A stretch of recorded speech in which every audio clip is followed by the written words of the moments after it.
मेरा नाम है मोहित और आपका स्वागत है हमारे YouTube चैनल हिस्ट्री चैंपियन में।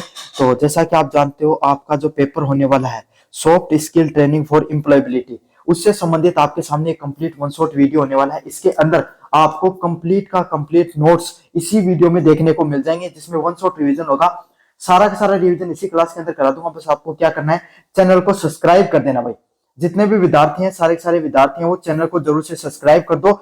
सारे के सारे नोट्स हैं आपको फ्री में मिलेंगे, सारी की सारी वीडियो क्लास आपको फ्री में मिलेंगी, सारी चीजें आपको फ्री में मिलने वाली है। बस आप चैनल को सब्सक्राइब कर दो। और ये जो पीडीएफ पढ़ा रहा हूँ, ये आपको फ्री में हमारा जो टेलीग्राम चैनल है वहां पर आपको फ्री में मिल जाएंगी। वहां पर जाकर बस आपको क्या करना है, टेलीग्राम चैनल का लिंक डिस्क्रिप्शन में दे रखा है, टेलीग्राम को ज्वाइन करो और सर्च कर लेना वहां पे फाइल वाले सेक्शन में जाकर सॉफ्ट, और आपको ये पीडीएफ देखने को मिल जाएगी soft skill training for employability के नाम से। जाकर चैनल को जरूर से सब्सक्राइब कर देना भाई। साथ के साथ आपके सामने यहाँ पर जो व्यू प्रोडक्ट वाला ऑप्शन दिखाई दे रहा है कोने में, इस पे क्लिक करके अगर कोई प्रोडक्ट खरीदोगे सबसे ज्यादा डिस्काउंट आपको देखने को मिलेगा।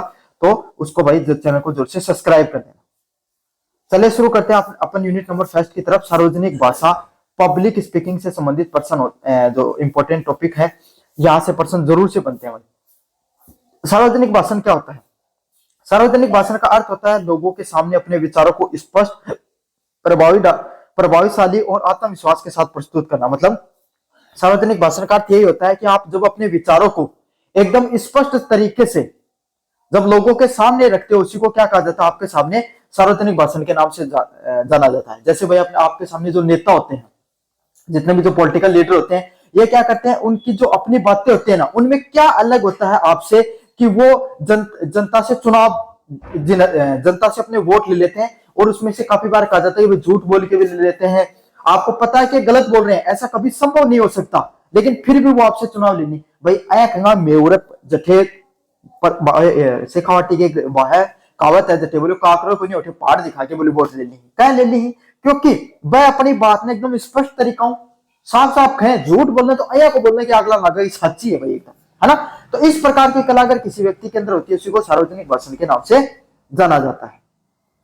अगर आपके अंदर ये कौशल है तो इससे आपको क्या कर सकते हो, आपको नौकरी में बहुत, अगर आपको नौकरी प्राप्त करना चाहते हो उसमें बहुत फायदा होगा, व्यवसाय में फायदा होगा और सार्वजनिक जीवन में भी फायदा होगा। भाई थे तारो बात सुनेरी होगी ना, बोले वो जो आदमी की बोली चल वो तो भाई कोयला ने भी सोना का भाव दिया, आज की बोली नहीं आ वो सोना ने भी वो कोयला का भाव नहीं दिया, सुनेरी है ना बात। तो यही बात है, सार्वजनिक भाषण जो आदमी बाहर ने तगड़ा भाषण देश के है, वो आदमी उन नौकरी भी बढ़िया मिलेगी, पैसों भी बढ़िया कमाओगे और सामाजिक जीवन में भी बढ़िया रहो। पंचायत का चुनाव हो चाहे कोई चीज हो, थारा गांव गाड़ी में एक आदमी है यहाँ का भाषण दे की बात करोगे, थाना सुन के लगो वाह रामलाल की बात करी है ना, ही ना एक आध आदमी थारी भी आसपास का।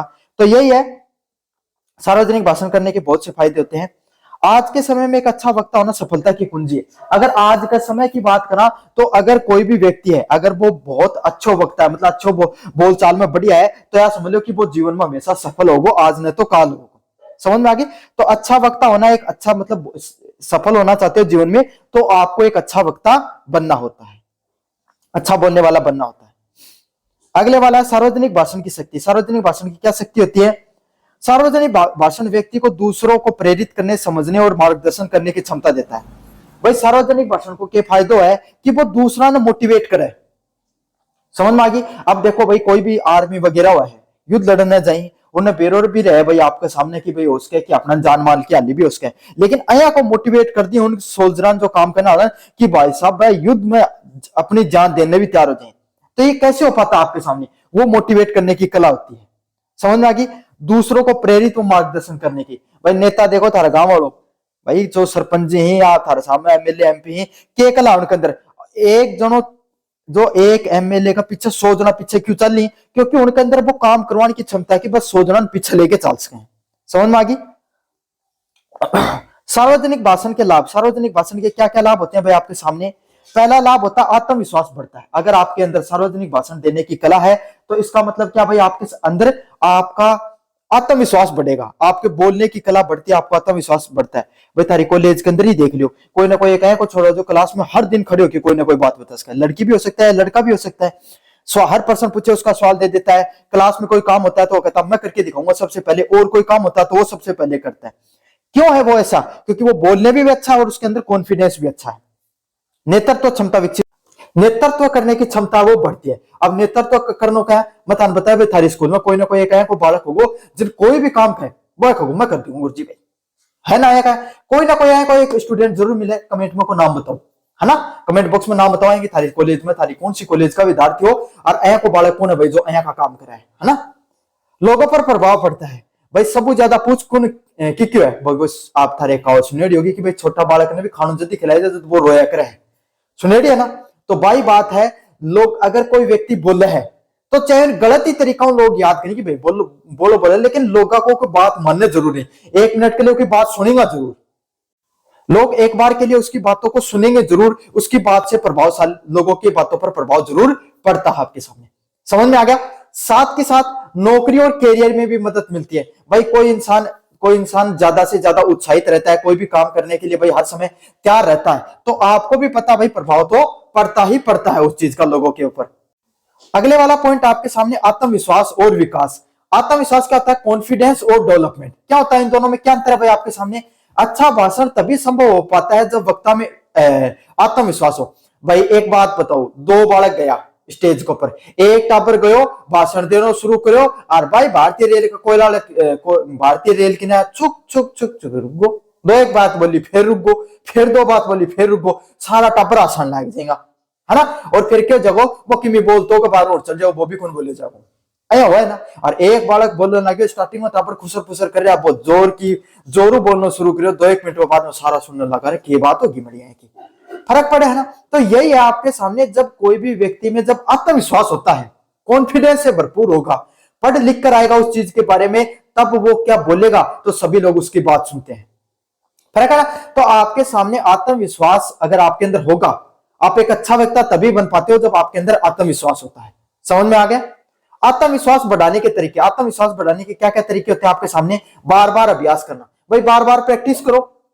आत्मविश्वास क्या बढ़ेगा आपके सामने? आत्मविश्वास जब भी बढ़ेगा आपके सामने जब आप बार बार प्रैक्टिस करते हो, बार बार जो आपका लेक्चर है जो आपको देना है उसके बारे में बार बार पढ़ाई करो, उसके ऊपर बार बार आप प्रैक्टिस करते रहो, आपका आत्मविश्वास बढ़ता रहेगा। शीशे के सामने बोलना, अब यह सबसे फेमस टेक्निक है, अगर कोई इंटरव्यू वगैरह भी देना चाहो थे, है ना, तो क्या करो, शीशा के सामने खड़े हो और जो था बोलना है उन बार बार बोलता रहो। एनडीए वगैरह का इंटरव्यू जो मैं देने गया था, मेरा था एसएसबी, तो उस समय यही टेक्निक सिखाई जाती थी कि आपको क्या करना है, ज्यादा से ज्यादा जो शीशे के सामने बोलना होता है, ताकि क्या हो सके, आपका जो कॉन्फिडेंस है वो बूस्ट हो सके। समझ में आ गया? तो यही होता है, आपको शीशे के सामने बार बार बोलना होता है जिससे आपका कॉन्फिडेंस बढ़ता है। छोटी सभा से शुरुआत करना, अब एक साथ ही एक बात सोचो, जब स्कूल में ना, स्कूल में बालका ने सब पहले बोलना क्यों सिखाया जाए, स्टेज पर क्यों भेजो जाए, क्यों इसलिए भेजो जाए है ताकि छोटी उम्र में उन्हें आदत पड़ जाए। अब एक तो मान ले गांव में थे 10 आदमी खड़े हैं, कोई ऊपर बढ़कर अपने जो पड़े पीपल की तरह 5-10 आदमी हमेशा बैठे नहीं, वही चबूतरो जिन बोले जाओ पे वो कहूं का सामने बोल रहे हो, और एक साथ 500 लोगों का सामने बोल रहे हो, फर्क है भाई। 10 लोगों का सामने बोलना बहुत आसान है, 1,000 लोगों का बोलना बहुत मुश्किल हुआ है। समझ रहे हो? तो यही होता है कि आप जब छोटी सभाओं से शुरुआत करोगे तब आपकी हर बात है वो धीरे धीरे लोगों तक पहुंचना शुरू हो जाएगी, और थाना भी पॉजिटिव लगेगा भाई। अगर 10 लोग आप बोल रहे थे और 10 लोग थारी बात तो सहमत होगा, तो थाना कॉन्फिडेंस आगा कि अगली बार 20-30 लोग की भी बोल सको। सकारात्मक सोच रखना, हमेशा यह बात नहीं सोचनी अब काफी बालक बोलना तो चाहिए लेकिन क्यों कौन बोल पाए, बस सोची भाई मैं तो अच्छा बोल पाऊं, कौन बोल पाऊं, मैं तो बोलने को नहीं, मैं तो आज तक बोलिए को नहीं, कहीं कर छुड़े वो ना कया मन में। लेकिन कई बालक क्या होगा, उनका कुछ दिमाग में सीधी जो बात बोलनी है बोल दी, उनका दिमाग में कि कभी थिंकिंग को नहीं आवे। तो सबसे बड़ो रोग यो को नहीं कि थान कोई चीज आवे या नहीं आवे, सबसे बड़ो यो है थारो दिमाग को रोग, और दिमाग को रोग काट दियो ना जदिन थे कि थे सोच लिया कि भाई अपना क्या करना, अपना तो बोलांगा, देखी जाएगी क्या करेंगे, 2 लोग अपना मजाक ही तो उड़ाएंगा, उड़ालेंगा, 1 दिन उड़ाऊंगा 2 दिन उड़ाऊंगा। जिस दिन आप इस सोच से ऊपर उठ जाते हो उस दिन आप एक अच्छा वक्ता बन जाते हो। समझ में आ गया? तो आपको भी ये जीवन में स्किल आनी बहुत जरूरी है।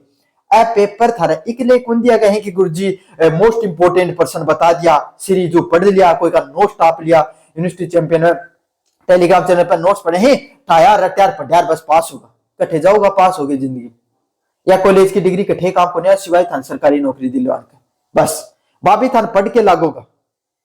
और सरकारी नहीं लग गया, अगर जीवन में भाई 100 टाबर थे, अगर तैयारी कर रहे हूं, एक ही बालक सरकारी नौकरी लाके है या 2 लाख चाहिए ज्यादा हो जाता है ना, तो बाकी 98 में क्या करोगा?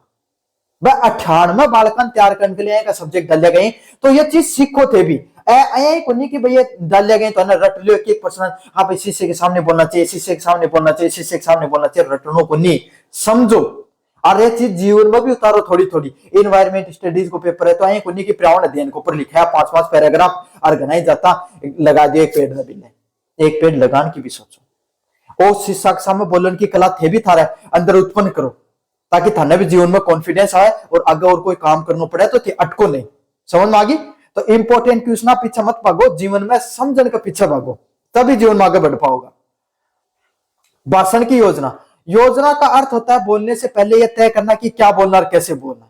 अब काफी लोगों का आपने सुना होगा, बोलना तो बच्चा एक है कि नहीं भाई साहब थे तो तारो मोई चुप ही रखा करो। एक कहावत है ना मारवाड़ी अपने जो शेखावाटी क्षेत्र में मारवाड़ी क्षेत्र में कहावत चलिया करे, बोले उपड़ा का जो बटोड़ा का मुंह तो उपड़ा ही उपड़ा निकले, मतलब वो तो बोले जैसा सदा गलत ही गलत बोलिया करे, है ना यह कहावत। तो एक अया की गलती नहीं हो थारो, थे बटोड़ो नहीं बनो। अगर थे बनना चाहो एक बढ़िया कोई बढ़िया एकदम वक्ता बनना चाहो, शानदार वक्ता बनना चाहो, तो पहले यो बहुत जरूरी है कि के बोलना है, पहले तैयार करो, सारी चीज तैयार कर दे, उनको उसको मोटा मोटा पॉइंट हमेशा तैयार करके रखो, नहीं एक क्यों ना आई क्यू बोल देगा उसका है कि गड़बड़। तो इस बच्चन के लिए पहले क्या करना चाहिए, मोटा मोटा पॉइंट है तैयार कर लो, और फिर एक बार शीशा के सामने खड़े होकर मन ही मन में, जरूरी को नहीं कि शीशा बोलो, मन ही मन में एक बार दोहरा लो कि हाँ 4 पॉइंट बोलना है भाई। समझ में आ गया? तो इस प्रकार की गलतियों से आप बच सकते हो। अगर आप इस प्रकार की जो गलतियां नहीं करना चाहते हो कि क्या बोलना है और कैसे बोलना है, गलती नहीं हो मेरे से बोलने में, तो आपको इस चीज का ध्यान रखना है कि आपको ये सीखना है कि क्या बोलना चाहिए और कैसे बोलना चाहिए। योजना के चरण, अब किस तरीके से आप क्या करोगे कि भाई कैसे कैसे बोलना है, इस चीज को कैसे आप पता करोगे। सबसे पहले आपको करना होता है विषय का चयन। विषय का चयन मतलब कौन से विषय पर बोलना है, इस चीज का चयन करना सबसे जरूरी होता है भाई आपके सामने। समझ में आ गया? फिर आपको क्या करना होता है, मुख्य बिंदुओं को तय करना कि भाई मुझे कौन से पॉइंट पर बोलना है, इस बिंदुओं को तैयार करना आपका सबसे मुख्य पॉइंट होता है। भाई मुझे इन पॉइंट पर बोलना है, आप इन मुख्य बिंदुओं को तय करो। फिर उदाहरण जोड़ना, अब कोई चीज बता दी और फिर उन उदाहरण जोड़ो भाई आपके सामने कि इन ये प्रमुख उदाहरण होगा, जब मैं बोलूंगा तो ये उदाहरण जरूर से बोलूंगा। समय का ध्यान रखना, फिर इस चीज को भी ध्यान रखो कि मैं आधे घंटे बोलना है, 15 मिनट बोलना है, 20 मिनट बोलना है, समय को ध्यान रखना भी जरूरी है कि मैंने कितनी देर बोलना है। समझ में आ गया? तो ये पॉइंट अच्छे से याद रखो, मुख्य बिंदुओं को तय करना, उदाहरणों को जोड़ना, समय का ध्यान रखना, ये 3-4 चीज जरूर से याद रखनी था। समझ में आ गई? अब थे क्या कर रहे हो भाई, भाषण क्या देना चाहिए, कॉन्फिडेंस आगो, गलती करने से बचने के लिए क्या करना चाहिए, समय को ध्यान रखना चाहिए, सारी चीज आएगी। अब भाषण करने की तैयारी कराना भाई, भाषण देना अपना क्या करना हो, भाषण देने के लिए क्या चीज को ध्यान रखना है। तैयारी वो प्रक्रिया होती है जिससे वक्ता अपने भाषण को सही रूप देता है। भाई कोई भी भाई बात है, बोलो क्रिकेट को मैच खेलने पहले भी खिलाड़ी प्रैक्टिस करके जा है ना, वार्म अप करे है ना, कदे रनिंग करी होगी तो पहले वार्म अप करियो जा है, युद्ध लड़नो पहले भी ट्रेनिंग करी जा है। कोई भी आर्मी में भाई कोई भी पहले कोई भी नौकरी लागे पहले ट्रेनिंग कराई जा ना, तो बाही ट्रेनिंग ही है। तो भाषण देने की ट्रेनिंग क्यों होगी भाई, थार समय क्या चीज ध्यान रखनी है, विषय की पूरी जानकारी, जी टॉपिक पर थे बोल रहे हो उसका बारे में सारी जानकारी रखो। सबसे पहले तो जया अब मैं थाने पढ़ा लागू के सॉफ्ट एम्प्लॉयमेंट का बारे में टॉपिक है ना। अब मन्ने गुण मेरा भाषण हो कि देनो तो मैं क्या पढ़ा दूं बेटा, कौन पढ़ास को ना। तो जो भी विषय पढ़ा जो एनवायरमेंट स्टडीज को पेपर है ना, पर्यावरण अध्ययन को पेपर, अब तो पर्यावरण अध्ययन का बारे पहले मैं खुद ना पढ़ना पड़ेगा, बाद में थाने पढ़ाऊंगा जल्दी तो मैं थाने बढ़िया पढ़ास को ना। तो यही चीज है, जिस विषय के ऊपर भाषण देना चाहते हो उसके ऊपर पूरी जानकारी रखो। जो नहीं बोलना चाहते उसके अलावा भी 5-10 पॉइंट एक्स्ट्रा याद रखो, उस विषय के एक्स्ट्रा फैक्ट याद करो। भारत पाकिस्तान के ऊपर बोलना चाह रहे हो, भारत पाकिस्तान के रिश्ते के ऊपर बोलना चाह रहे हो, है ना, आपके सामने जो टैरिफ नीति है अमेरिका की उस पर बोलना चाहते हो, तो उसको ऐतिहासिक पृष्ठभूमि से, मतलब पहले क्यों हो, आज की हो रही है और भविष्य में क्यों हो रही है, समझ में आ गया ना। इस हिसाब से चीजें तैयार करना सीखो, पूरी जानकारी रखो, फैक्ट याद रखो। अगर कोई बीच में खड़े होकर सवाल पूछ ले तो तुरंत याद रहे तो बातचीत तुरंत बताते हो। तो विषय की जानकारी होनी बहुत जरूरी है, नहीं फिर बात गलती एक है कि आईक्यू बोल दोगा। सरल भाषा का प्रयोग करना, अब था ना उठे जाके अगर हिंदी भाषा को प्रयोग कर रहे हो तो एकदम प्रेमचंद कौन बनना है, समझ में आ गई, तुलसीदास कौन बनना है। और अगर थे इंग्लिश में दे रहे हो तो एक बार थाने विलियम शेक्सपियर कौन बनना है। एक ही भाषा बोलनी है कि अगर गांव मतलब जय की पृष्ठभूमि लोगों की, अगर थाने लगा कि बहुत पढ़े लिखे लोग हैं तो आप अच्छे शब्दों का प्रयोग करो, अच्छे शब्द, उच्च कोटि के शब्दों का प्रयोग करो। और जब थाना लगा कि भाई आपके सामने नॉर्मल लोग ही, मतलब जो थोड़ा मतलब उतना एजुकेटेड बैकग्राउंड से नहीं है, तो आप अपनी जैसी भाषा, लोकल भाषा का प्रयोग करो। समझ में आ गई? तो जैसा देश वैसा भेष, जय की भाया देश और भय की बोली, तो जय का लोग थाने मिलने बे की भाषा में उन्हें बात समझानी है। जरूरी को नहीं कि हर जगह मारवाड़ी बोलनी है, जरूरी को नहीं हर जगह इंग्लिश बोलनी है, जरूरी को नहीं हर जगह हिंदी बोलनी है। समझ में आ गई? जैसे भाई मैं राजस्थान यूनिवर्सिटी को पढ़ाता हूँ या और कोई यूनिवर्सिटी को पढ़ाता हूँ, हमेशा हिंदी में पढ़ाता हूँ। अब शेखावाटी यूनिवर्सिटी को पढ़ाया तो हमेशा अपनी भाषा में पढ़ा दिया भाई, किसमें? मारवाड़ी में। क्यों? क्योंकि भाई आप अपन आसपास के सारे बच्चे आसानी से इस भाषा को समझ जाते हैं। तो ये सरल भाषा का प्रयोग करो, ऐसी भाषा को कि सामने वाले व्यक्तित्व को समझ में आ जाए। आवश्यक सामग्री तैयार करना। अब क्या करो,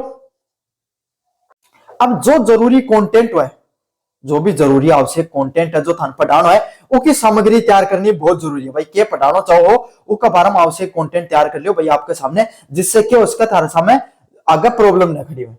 अगला अभ्यास करना। अब जो पढ़ाना चाह रहे हो उसके बारे में बार बार अभ्यास करो।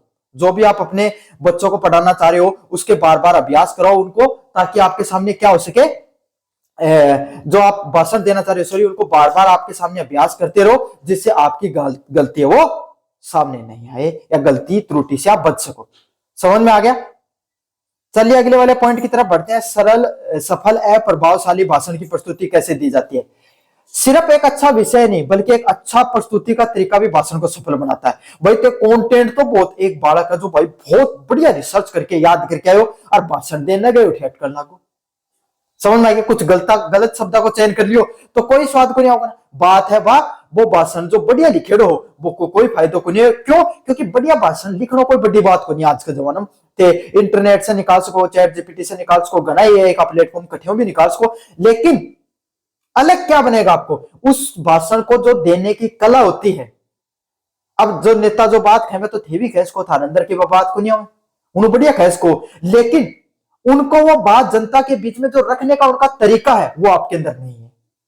समझ में आ गया? उनके अंदर वो प्रभावशाली तरीका जो अपनी बात को रख पाते हैं। एक प्रभावशाली भाषण है, उसकी प्रस्तुति सबसे ज्यादा महत्वपूर्ण अंग होता है उसका। समझ में आ गया? प्रभावशाली प्रस्तुति के गुण। अगर आप बहुत तगड़ी प्रस्तुतिकरण देना चाहो, बहुत ही शानदार तरीका से आपके सामने लोगों के बीच में अपनी बात रखना चाहो, तो प्रभावशाली प्रस्तुति कैसे होगी? स्पष्ट और तेज आवाज में, तेज आवाज में बोलकर दो। अब अहिया भी कोई नहीं क्या अगला का कहानी बेरा कर दो ना, जया का लोग है ना, मान लीजिए 10-15 लोग हैं, तो इतनी सुनो, इतनी आवाज बोलो कि जो अंतिम पंक्ति में कोई व्यक्ति बैठा है उसके भी अंतिम व्यक्ति तक आपकी बात है वो स्पष्ट रूप से पहुंच जाए। समझ में आ गया? इतनी जोर से भी नहीं बोलना है कि आपके सामने उन लोगों की आपकी आवाज चुभने लगी, नहीं, ऐसी आवाज बोलो कि अंतिम पंक्ति में बैठा अंतिम व्यक्ति को भी आपकी आवाज स्पष्ट रूप से सुन जाए। वही प्रभावशाली प्रस्तुति का गुण होता है। आंखों में संपर्क। अब कई कदे कदे कोई आदमी भाषण देना, उनकी आंख देखियो, कदे इन्ने जाएंगे, कदे इन्ने जाएंगे, कदे नीचे देखा, कदे ऊपर देखूंगा, ये कर सकते हो आप, लेकिन ऐसे नहीं कि ऐसा ही करते जा रहे हो, ऐसा नहीं करना है। कभी भी भाषण दो तो जनता से आपकी नजरें मिलना जरूरी है। पहली पंक्ति में बैठे वाले व्यक्ति से मिलना जरूरी है, दूसरे तीसरे और आखिरी तक मिलना जरूरी है। इधर लेफ्ट राइट देखो तो जनता की तरफ देखो, आप आपके सामने बैठे दर्शकों की तरफ देखो, आप दीवारों की तरफ देख रहे हो, आप वहां बल्ब लगे हो उसकी तरफ देख रहे हो, डेकोरेशन की तरफ देख रहे हो, ये नहीं करना होता। आपको क्या करना होता है? जनता, जो दर्शक आपके सामने बैठे हैं उनकी आंखों में आपको देखना होता है। समझ में आ गया? अगले वाला पॉइंट आपके सामने, सही हाव भाव। अपने विचारों को रखने का जो तरीका है वो एकदम सरल, स्पष्ट और प्रभावपूर्ण होना चाहिए। जितना सही भाषा का प्रयोग करोगे, जितना सही हाव भाव का प्रयोग करोगे, उतना ही ज्यादा आपको फायदा मिलेगा। अगले वाला पॉइंट है आत्मविश्वास भरी मुद्रा। कैसी मुद्रा का प्रयोग करना चाहिए? कॉन्फिडेंस। मैंने बताया ना, एक अच्छा व्यक्तित्व बनना है, एक अच्छा अगर भाषण देना चाहते हो तो आपके अंदर कॉन्फिडेंस का होना बहुत ज्यादा जरूरी है। आत्मविश्वास भरी मुद्रा आपकी होनी बहुत ज्यादा जरूरी है। समझ में आ गया आपको अच्छे से? अगले वाला पॉइंट है शिक्षण एवं अभ्यास की विधियां। सार्वजनिक भाषण सीखने के लिए विभिन्न तरीकों का प्रयोग किया जाता है। तो अगर कोई भी सार्वजनिक भाषण को अगर सीखना चाहते हो तो आप अलग अलग तरीके को प्रयोग कर सकते हो, जिसमें कौन सी विधियां होती है आपके सामने? पहला आपके सामने कार्य आधारित शिक्षण। कार्य आधारित शिक्षण क्या होता है? बार बार कोई भी काम करके आप सीख सकते हो। समझ में आ गया? मतलब भाई थे अया को कोई प्रोफेशन चुन लियो या टीचर बन गया। अब टीचर बन गया तो आपको हमेशा डेली 50 बच्चों के सामने बोलना होगा, तो आप धीरे धीरे भाषण देना अपने आप सीख जाओगे। कक्षा में विचार साझा करना सेम ही है, मतलब क्या कर सकते हो, आपके सामने कक्षा है जो आपकी क्लास है, बचपन से बच्चों को सिखा दिया जाए खड़े होके भाई टीचर से सवाल पूछने। समझ में आ गया? प्रस्तुति बनाकर बोलना, बच्चे को कहा कि भाई आपके सामने चलो कल पर्यावरण अध्ययन पे आपको 1 घंटे बोलना है, 1 घंटा ज्यादा 10 मिनट बोलना है, तो बच्चे को लिख कर लाएगा और फिर उस पर बोलना सीखेगा। वीडियो देखकर बोलना, अब काफी बच्चे ऐसे हैं भाई उन्होंने भी कौन बोले थाले गुरु जी ने देख के मोबाइल में बताओ कि भाई प्रमुख अभ्यास के प्रश्नों के बारे में बताइए, क्या करे ना। हाँ, तो ऐसा वो वीडियो देखकर बताना और नाट्य का रूपांतरण करना, कदे कदे नाटक का रूप में बोलना भी क्या कर जाए थे अभ्यास है 6 को। तो ये थी आपके सामने यूनिट नंबर 1। कैसा लगा वीडियो जोर से बताना, चैनल को जोर से सब्सक्राइब कर देना।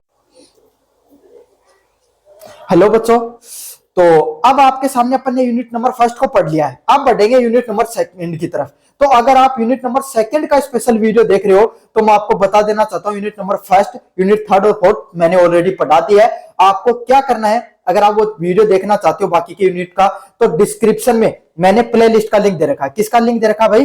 प्ले लिस्ट का लिंक दे रखा है। उस प्ले लिस्ट के लिंक पे क्लिक करो और जाकर यूनिट 1, 2, 3 और 4 है वो आपके सामने देख सकते हो। सबसे इंपॉर्टेंट बात, जो मैं पढ़ा रहा हूं ये नोट्स फ्री में मिलेंगे भाई आपके सामने, 1 पैसा नहीं लगेगा। बस आपको टेलीग्राम का लिंक दे रहा हूं डिस्क्रिप्शन में, टेलीग्राम चैनल को ज्वाइन कर लो, फ्री में सारे आपको नोट्स वहां पर देखने को मिल जाएंगे। समझ में आ गया? चलिए शुरू करते हैं अपन समूह चर्चा को। समूह चर्चा का क्या अर्थ होता है? समूह चर्चा वो प्रक्रिया होती है जिससे लोग किसी एक विषय पर मिलकर अपने विचार व्यक्त करते हैं। भाई सीधी सीधी बात है, चबूतरा पर बैठा 4 लोग ताश पीटता पीटता भारत की राजनीति पर बात करें, समूह चर्चा करनी। समझ में थे 4 दोस्त बैठ के कदे भारत पाकिस्तान के बीच में बात करने लगा, भारत अमेरिका का बात करने लगा, कदे चाइना का बारे में बात करने लगा, कदे भारत की राजनीति के ऊपर बात करने लगा, समूह चर्चा कर रहे हो। समझ में आ गई? कदे घरा थारा मम्मी पापा भाई बहन थे सारा का सारा बैठ के, है ना, कोई टॉपिक पर चर्चा करने लगा, जाते चर्चा कर रहे हो भाई आजकल भाई पढ़ाई में के चीज चल रही है, नई शिक्षा नीति आई के बदलाव में, समूह चर्चा कर रहे हो। समझ में आ गया ना? तो 4 कुछ लोग बैठ के कोई भी एक टॉपिक पे, ऐको नहीं आलतू फालतू की बात करें, नहीं, कोई एक टॉपिक है जो मतलब शिक्षण की दृष्टि से अगर कोई टॉपिक है उस पर अगर अपने विचारों को व्यक्त कर रहे हैं, उसी को समूह चर्चा के नाम से जाना जाता है। समझ में आ गया? उसमें से सभी सदस्यों को बोलने और अपने विचार रखने का अवसर मिलता है। मतलब इसका क्या खास बात है? इसमें यही खास बात है कि जितना सदस्य है सब ने बोलने को मौका मिलेगा। अब यह बात मत कर दे कि भाई मान लो पापा तो मान बोलने को नहीं, जब बात पढ़ाई के जना मन बैठा के जल्दी बता दे क्यों 2 आंख तो देखो को नहीं थे बा समूह चर्चा में को नहीं बेटा, बात थारी के चल रही है, रंगाई चल रही है, जरूरी भी बात है, पढ़ो तो थे भाई भी कोनी, कौन पढ़ाना? सही सही बताए थे। इसमें से सही से बच्चे ऐसे बताना कि कितने विद्यार्थी ऐसे कमेंट बॉक्स में मेरे को बताना जो रेगुलर कॉलेज में गए, जिन्होंने नोट्स बनाए हैं। अगर चलो ठीक है थे कॉलेज में तो कौन गया, कितने बच्चे से जिन्होंने कंपटीशन की तैयारी की है और सही ढंग से लाइब्रेरी में जाके 5-5, 6-6 घंटा पढ़े, सही से बताओ दे कमेंट बॉक्स में सारे विद्यार्थी बताना, और आप कौन सी कॉलेज से हो यह भी बताना। समूह चर्चा का उद्देश्य केवल बोलना नहीं बल्कि सही व सार्थक विचारों को प्रस्तुत करना है। अब 4 दोस्त बैठ के आपस में हंसी मजाक कर रहे हैं तो क्या वो समूह चर्चा होगी? नहीं होगी। समूह चर्चा वही लागू होती है जब सही और सार्थक मतलब फैक्टपूर्ण बातें कर रहे हैं, ऐ की बात नहीं कर रहे हैं आपके सामने की जो पृथ्वी है ना, पृथ्वी भाई आपके सामने क्या है, गुरुत्वाकर्षण बलों को चल रहा है, अब तो कोई आया कोई विद्याओं चल रही है ना, समझ? तो ऐसी बातें नहीं, साइंटिफिक फैक्चुअल बातें कर रहे हैं जिसमें फैक्ट की बातें आ रही हैं, जिसमें तार्किक ढंग से बात कर रहे हैं, सब लोगों को बोलने का मौका मिल रहा है। समझ में आ गया ना आपके सामने? तो इसी को क्या कहा जाता है? समूह चर्चा के नाम से जाना जाता है। और कोई है को बालक भाई जी का बुद्धि एकदम मोटी है, जी का समझ में क्यों नहीं आवे कि क्यों समूह चर्चा है, समझ लो भाई 4 दोस्त बैठ के जो आपस में बतलाओ भाई समूह चर्चा है वो के बारे में लिखती हो प्रश्न हो तो समझ में आ गई। समूह चर्चा क्यों आयोजित की जाती है? समूह चर्चा का आयोजन ये जानने के लिए किया जाता है कि वो व्यक्ति कैसे काम करता है। भाई मैं बता रहा था, मैं जब अपना एनडीए का एसएसबी देने गया था तो उस समय सबसे पहले आपके सामने क्या किया जाता है? ग्रुप डिस्कशन कराया जाता है। नेवियर पोस्ट की 101 की तैयारी करी होगी, उन्हें भी जीडी को पेपर होया करा है, जीडी को इंटरव्यू होया करा आपके सामने जो फिजिकल के साथ ग्रुप डिस्कशन कराया जाए। क्यों करवाया जाए भाई ग्रुप डिस्कशन? उसको समूह चर्चा बोला जाता है। क्यों कराया जाता है? तो इससे यह पता चलता है टीम में कैसे काम करते हो भाई। उनमें क्या होगा, जब ग्रुप डिस्कशन चालू है ना, तो एक बालक यहाँ को बैठा को जो शायद कोई ने बोले नहीं कुंदे, तो कोई सिलेक्शन को नहीं हुआ। और एक टापने को जो बोल रही को नहीं, उसको भी सिलेक्शन को नहीं हुआ। क्यों? क्योंकि आप टीम में काम करते हो ना, तो टीम में तो आपको कि भाई एक बात देखो, इंडिया की क्रिकेट की टीम है, तो एक लोग विराट कोहली रन बना ले, टीम जीत जाएगी, कौन जीतता है? एक लोग बुमराह विकेट ले लो, कौन जीतता है? सबने बराबर काम करना पड़ेगा। बढ़िया तो बैटिंग करनी पड़ेगी, बढ़िया फील्डिंग करनी पड़ेगी, बढ़िया बॉलिंग करनी पड़ेगी, सारा का सारा लोग करनी पड़ेगी। 11 में से कम 9 खिलाड़ी तो बढ़िया खेलेंगे ना, जना टीम जीतेगी। एक दो को तो कदे का खराब दिन भी चले जाना। तो ये चीजें समूह चर्चा से पता चलती है कि आप कोई भी टीम का हिस्सा हो तो कैसा काम कर सकते हो। समझ में आ गया? क्यों? अगर थे उरे कोई आदमी ने बोलने को मौका कौन दे रहा था, तो थे नौकरी लाग जाओ या फिर काम करोगा तो मौका कौन देगा थे? तो समझ में आ गया? और अगर थे मान लो बोल ही नहीं रहे हो, तो एक बार कि थे बाद में भी कौन बोलोगा, तो थे टीम का कोई काम को नहीं है। तो यही है, समूह चर्चा का आयोजन इसीलिए किया जाता है ताकि आपको यह पता चल सके कोई भी टीम का हिस्सा होगे तो कितना काम और किस ढंग से कर पाओगे,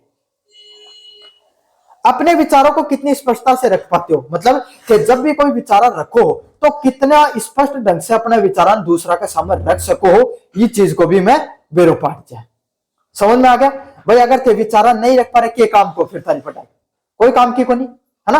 धड़कन चाहे कितना ही तगड़ो ज्ञान हो कोई चीज के बारे में, और दूसरा ने नहीं बता पाया टीम ने, बाद में खिगो हो मन तो पहले बेरोजना के काम आए, वो पहले बेरोन को दूसरा ने बताना भी तो जरूरी है ना। अगले वाला है, दूसरों की बात को कितने ध्यान से सुनते हो। अब कई आदमी हम कह रहे हैं, पहली बात तो वो आदमी के लिए जो कोई ने अपनी बात है बता, दूसरी बात किस लिए है, जो दूसरों की बात को ध्यान से नहीं सुनते। तो कई टापर अया का भी हो कि भाई साहब कोई की पढ़ नहीं कुंदी, खुद की गया जाए। तो अगर आप अपनी टीम की, दूसरे लोगों की टीम का कप्तान की, टीम के लीडर की बात ही कौन सुनोगा, तो काम के करोगा थे। तो इकले ज्यादा बोले ना सिलेक्शन इकले को नहीं होगी, वो घणो बोल रहे हैं, वो सुने ही उनको को काम क्यों उठे, है ना। तो यही है, तो आपको ज्यादा भी नहीं बोलना होता है। अगले वाला क्या है, वहां पर सभी लोग क्या करते रहते हैं, आपने कोई बात बोली, दूसरे वाला आपकी बात काटेगा, आपको बताएगा, है ना। फिर तीसरे वाला बोलेगा। तो आप दबाव में किस प्रकार की प्रतिक्रिया दे पाते हो, जब आप पर दबाव पड़ता है तब आप कैसा काम कर पाते हो, इस चीज से भी पता चलता है प्रेशर सिचुएशन को कैसे आप हैंडल कर पाते हो। कोई भी अलग अलग प्रकार की बात में सरकारी नौकरी बहुत से है कि सरकारी नौकरी जिन ग्रुप डिस्कशन कराए जाए, खास करके लीडरशिप से संबंधित होंगे। समझ में आ गया? तो नौकरी चयन में स्किल बहुत ज्यादा जरूरी होती है। अगले वाला, समूह चर्चा की तैयारी। अब मान लो कहते भी ग्रुप डिस्कशन की तैयारी करना जा रहे हो, तो थाने कोचिंग करने की जरूरत नहीं, उन्होंने भी सीख लियोगा कि चीज थारे अंदर होनी चाहिए। अच्छी तैयारी से समूह चर्चा से आत्मविश्वास बढ़ता है भाई। अगर बढ़िया तैयारी करके जाओगा भाई, कोई भी चीज की बढ़िया, आज पेपर में थे बढ़िया पढ़ के जाओगा, वीडियो देख के जाओगा, और जब पेपर में प्रश्न होगा जब देगा समूह चर्चा को, और नहीं पढ़ के जाओगा जब आए थे इन देखोगा पाओ मास्टर कह देखा भाई ने फैस का है ना। तो यही है, जब आपके अंदर अगर अच्छे से तैयारी करके जाते हो तो आत्मविश्वास रहता है, फिर अच्छे से पेपर भी होता है, अच्छे से काम भी होते हैं भाई आपके। तो अगर समूह चर्चा पर तैयारी कैसे कर सके, सामान्य विषयों की जानकारी होना भाई, बहुत गणों ब्रह्मांड को ज्ञान होना जरूरी को नहीं हुआ है। समझ में आ गई? थान कोई कौन पूछा है कि भाई जो सूर्य की जो किरण ही वह पृथ्वी तक पूछे हैं, तो उन तो बेरसम ने कि 9 मिनट का आसपास लगे हैं, लेकिन वह कहीं जाए, मतलब वह आपका सामने पृथ्वी से लेके प्लूटो तक पूछने में कितना टाइम लगा, वो पर्सन कोई कौन पूछा, कहीं ऐसी पूछा, वो भी कोई कौन पूछे, सामान्य पर्सन पूछे जाते हैं आपके सामने। कैसे पर्सन भाई, आप भारत ऑनलाइन एजुकेशन के बारे में आप क्या कैसे जानना, अपने विचार प्रकट करो, है ना। Nuclear family versus joint family के बारे में आपके सामने अपने विचार पर स्पष्ट करो। मतलब छोटा छोटा पॉइंट वही जो सबने बेनोई बया का प्रश्न आप टॉपिक आप क्या आपके सामने ग्रुप डिस्कशन कराया जाए करें। समाचार पढ़ने की आदत, अगर थे न्यूज़पेपर पढ़ो, आजकल तो कठे न्यूज़पेपर देखो, मैं तो न्यूज़ देखने को मतलब भी नहीं, लेकिन न्यूज़पेपर पढ़ सको हो। न्यूज़पेपर पढ़ने में एक टॉपिक आया करे संपादकीय, एडिटोरियल। न्यूज़पेपर, कोई भी न्यूज़पेपर खोलोगे अपने दिन चौथा या 5वां पन्ना पे एक पूरा का पूरा एक पन्ना आया कर, जिम अलग अलग प्रकार का लेखक हो ना, अपना आसपास जितनी भी घटना घट रही उन पर अपना विचार प्रकट करी, उन्हें एडिटोरियल या संपादकीय बोलियो जाए। तो अगर उन्हें थे पढ़ोगा ना, तो इससे थाने जो सामान्य ज्ञान है वो बढ़िया होगा। कंपटीशन की तैयारी करो तो भी बढ़िया करो। अपने विचारों को स्पष्ट करना, अब थे तैयारी तो जबरदस्त कर रखी है, समाचार पत्र भी पढ़ो, ज्ञान भी था जोर को है, लेकिन अब थे उठे गया और अटक गा ए बैठ गा अया तो क्या काम चलोगो थाने बोलनो भी आनो चाहिए। तो इकले क्या करना है शीशा का खड़े हो पहले जो टॉपिक थे पढ़ो है वो टॉपिक ने स्पष्ट रूप से बोल को बार बार बोलो ताकि कि उसका थारा विचार स्पष्ट करने को थाना तरीको भी आवे। अगले वाला पॉइंट है बोलने का अभ्यास होना।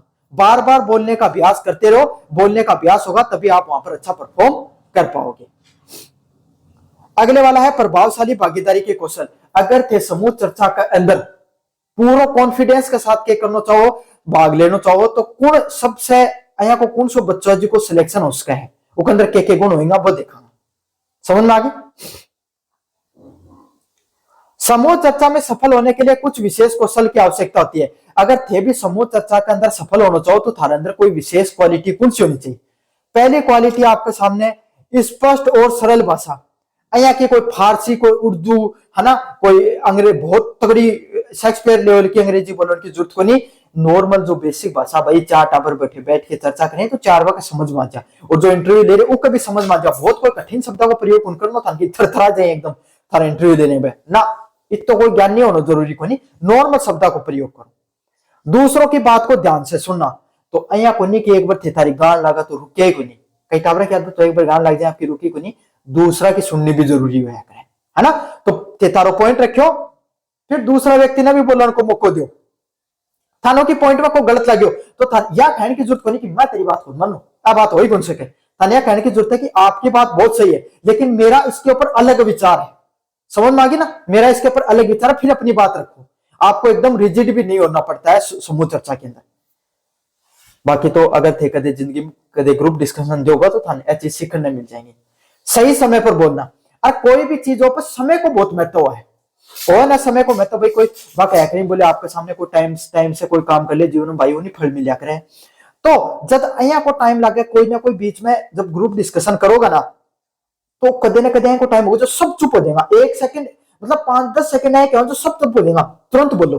और कोई व्यक्ति गलत बोल दियो कोई टॉपिक पे तो थानों ने एकदम गलत काटने की जरूरत को नहीं मतलब तरीको बताया ना वो तरीका से थारी बात रख सको तो इससे थारो एक प्लस पॉइंट बन जाओ। समझ में आ गई। और साथ के साथ कोशिश करो कि सबसे पहले थे अपनी बात न रखनी शुरू करो ग्रुप डिस्कशन शुरू हो जाना। विनम्र व्यवहार उठे अया को नहीं कि थप्पड़ मुक्का ना अया गुलाई शुरू कर दिया आपस में गलत बोलना शुरू कर दियो है। चाहे कितनी बात आपके सामने आपको कोई कितना ही टारगेट करे चाहे आपको कितनी बात आपकी काटे बस आपको अपने विचार रखने आपको चुपचाप हो जाना सामने वाले को सुनना है। अगर आपको कोई बात गलत लगे तो आपको मैंने तरीका बता दिया उस तरीके से बताना है कि मैं आपकी बात बहुत सही है फैक्चुअली हो सकता है सही लेकिन मेरे विचार इस टॉपिक पे अलग है। समझ आ गया। इस तरीके से आपको अपनी बातों को रखना होता है। समूह चर्चा में परखे जाने वाले गुण मतलब अगर भाई थे समूह चर्चा कर रहे हो तो थारे अंदर कौन कौन सा गुण होना चाहिए। समूह चर्चा के दौरान उम्मीदवार के व्यक्तित्व के कई पहलुओं को परखा जाता है। अब भाई ग्रुप डिस्कशन कर रहे हो तो थारा कौन कौन सा गुण परखा जाएगा। पहला गुण है आत्मविश्वास। कौन सा गुण परखा जाता है आपके सामने। सबसे पहला गुण होता है आपके अंदर कॉन्फिडेंस होना चाहिए। भाई आपके सामने क्या होना चाहिए कॉन्फिडेंस होना चाहिए आत्मविश्वास होना चाहिए। जो आदमी जितना ज्यादा कॉन्फिडेंस होगा उतना ही ज्यादा आपके सामने बढ़िया समूह चर्चा कर सके। अगले वाला पॉइंट है नेतृत्व क्षमता। नेतृत्व क्षमता मतलब लीडरशिप क्वालिटी। कोई आदमी जो लास्ट में ना समूह चर्चा में कंक्लूजन कराएगा तो कंक्लूजन लगभग वही व्यक्तिगत कराएगा जो बढ़िया बोले। और काफी व्यक्ति सारे के सारे ग्रुप डिस्कशन को अपने हाथों में कंट्रोल कर लेते हैं। वो जो पॉइंट रखते हैं उसी पॉइंट के आसपास सारे क्या करते हैं लोग है वो ग्रुप डिस्कशन करते हैं। तो ग्रुप डिस्कशन लगभग उन्हीं भर्तियां करवाए जाए सरकारी नौकरी प्राइवेट में जिनसे लीडर बनोगा। सोल्जर करे कोई ग्रुप डिस्कशन कौन करावे। समझ में आ गई। अब मत कहते कि भाई XY ग्रुप में क्यों करवा रहे हैं क्योंकि वो एक अलग एयरफोर्स की एक अलग क्वालिटी की जरूरत है। इसलिए XY ग्रुप में ग्रुप डिस्कशन की जरूरत है। कोई उठे कन्वर्सेशन को इंपोर्टेंस है सबसे ज्यादा बातचीत को इसलिए करवाई जाए। बाकी SSB होगी बाकी आपके सामने और कोई एक एग्जाम है जिनसे लीडर बनोगा उम्मीद था हमेशा ग्रुप डिस्कशन की ज्यादातर करवाया जाए या मैन टू मैन कन्वर्सेशन किया जाता है। उसमें तार्किक सोच इससे आपकी लॉजिकल थिंकिंग साइंटिफिक थिंकिंग कितनी है। अया की बात तो नहीं करने लग रहे होते आपके सामने कि भाई आपके सामने जो AQI ने टेम्परेचर से नापे जा अया की बात तो नहीं कर रही होती। समझ में आ गई। फैक्चुअल बातें करनी है। ये जो इंस्टाग्राम पे व्हाट्सएप पे या फिर जो ऐसा ज्ञान मिलता है ना आपको ऐसी बातें नहीं करनी है। वहां पर बातें जो बतानी होती है वो एकदम फैक्चुअल फैक्ट पूर्ण बातें बतानी होती हैं। वहां पर वो आपके सामने वो जो सामने आपके लोग बैठे रहते हैं वो बहुत ही इंटेलेक्चुअल होते हैं, तो उनके सामने तार्किक सोच को प्रस्तुत करना होता है आपके सामने। सहयोग की भावना आपके अंदर है कोनी कि भाई मैं एक लो सब की कर लूंगा ना, मैं एक लो बोल लू तो मेरे सिलेक्शन हो जाए को नहीं हुआ। थाना सहयोग की भावना भी रखनी है कि मैं बोलूं और इनके साथ इन सभी लोगों को भी साथ लेकर चलूं। क्यों? अगर थे भाई आर्मी में लागा और थे सोचा कि मैं एक लो ही सारा युद्ध जीत लूं, कौन जीत को सारे के सारा थे अगर सोल्जर हो चाहे थे आपके सामने चाहे लीडर हो, है ना, चाहे लेफ्टिनेंट हो चाहे आपके सामने सोल्जर हो हवलदार हो कुछ भी हो, सारा का सारा एक साथ मिलकर करेंगे जब युद्ध जीते जा सका, एक लाओ कुछ जीते जा सके। समझ लगी? तो सहयोग की भावना होना भी आपके अंदर बहुत ज्यादा जरूरी है। अगले वाला पॉइंट है समूह चर्चा की शुरुआत करना। अब समूह चर्चा की शुरुआत क्या करोगा? चर्चा की शुरुआत करना एक महत्वपूर्ण व साहसपूर्ण कार्य होता है। सबसे जरूरी पॉइंट वो ये है इस समूह चर्चा में ग्रुप डिस्कशन में वो चीज है जो सबसे पहले शुरुआत करें। समझ में आ गई? समूह चर्चा में आप अपने विषय को स्पष्ट रूप से रखना। आप जो भी बात करो उन साफ और स्पष्ट रूप से सामने का सामने रख दो, तो सबसे बढ़िया तरीका है सब भाई कोई भी टॉपिक शुरू दियो चाहे था दियो आपके सामने कह दियो एयर पोल्यूशन बढ़ रहे, तो सबसे पहले थे क्या करो एयर पोल्यूशन का बारे में बताना शुरू करो कि भाई वायु प्रदूषण है वो आपके सामने अलग बहुत सी चीजों से फैलता है, जिसमें आपके सामने फैक्ट्रियों की वजह से फैल रहा है, जो व्हीकल्स वाहनों की वजह से फैल रहा है, वो जो औद्योगिकरण की वजह से फैल रहा है आपके सामने, घरों में जो कंस्ट्रक्शन किया जाता है, अवैध कंस्ट्रक्शन किया जाता है, इलीगल कंस्ट्रक्शन किया जाता है, उसके वजह से फैल रहा है, डिफोरेस्टेशन की वजह से फैल रहा है। रखो ये लॉजिकल पॉइंट व्यू चीज का, तो इससे क्या अपना जो विषय ऊपर स्पष्ट रूप से अपना विचाराना अगर प्रकट कर दोगा तो शुरुआत कर सको। शांत व सकारात्मक शुरुआत एकदम यहाँ झपटके कौन पढ़नो है, धीरे धीरे शुरुआत में एकदम कूल काम कंपोज रखना है एकदम आपको, और फिर अपने क्या बातों को रखना होता है। छोटे और सरल वाक्य, कैसे वाक्यों का प्रयोग करो? छोटे छोटे वाक्यों का प्रयोग करो और सरल और स्पष्ट वाक्यों का प्रयोग करना होता है आपके सामने। समझ में आ गया?